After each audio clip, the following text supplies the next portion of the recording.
कृष्ण के पास होते हुए भी युधिष्ठिर, दुर्योधन और द्रौपदी तीनों ही उनका लाभ लेने से चूक गए।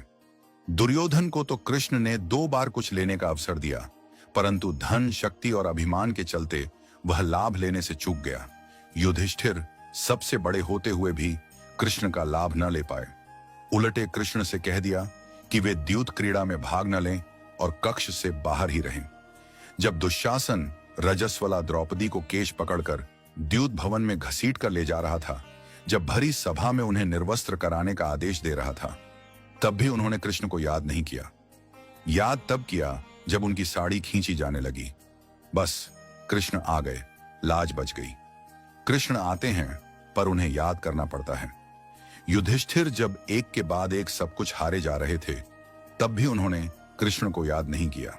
करते तो कृष्ण पासे पलट देते। दुर्योधन चतुर था, वह पासे फेंकने में कमजोर था। उसने पहले ही घोषणा कर दी कि उसकी ओर से चतुर मामा शकुनी पासे फेंकेंगे। युधिष्ठिर को तब भी कृष्ण की याद नहीं आई, अन्यथा वे भी कृष्ण से पासे खिलवाते तो द्यूत क्रीड़ा का इतिहास कुछ और होता। युधिष्ठिर चूक गए और कृष्ण के साथ होते हुए भी सब हार गए। कृष्ण की याद जिसे समय पर आई वह अर्जुन था। युद्ध के बीच चारों तरफ अपनों को देखकर जब वह हताश हुआ, तब कृष्ण उसके साथ ही थे। उसने गांडीव रख दिया और स्वयं का समर्पण कृष्ण के सम्मुख कर दिया। फिर क्या था? माधव ने लंबी पराजय का इतिहास ही बदल दिया।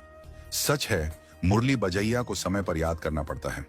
उन्हें याद करने वालों में विदुर भी थे और भीष्म भी।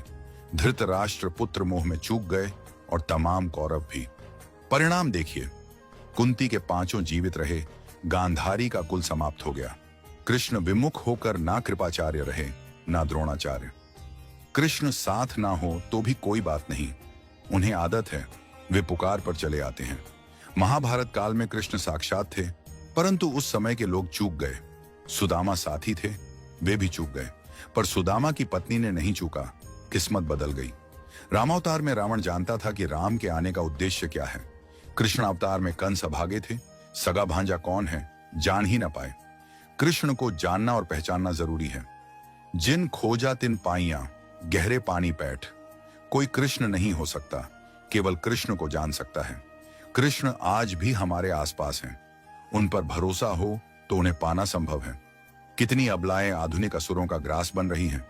क्या करें, कान्हा को कोई पुकारती ही नहीं, अपने पास पाएंगी। जरा पुकारिए तो सही। याद रहे, बड़े छलिया हैं कृष्ण, बिना पुकारे नहीं आते। हमेशा ठाकुर जी को याद करो, कभी उनको भुलाओ नहीं। कहीं ऐसा न हो जाए कि श्री कृष्ण को याद करते करते बहुत देर हो जाए।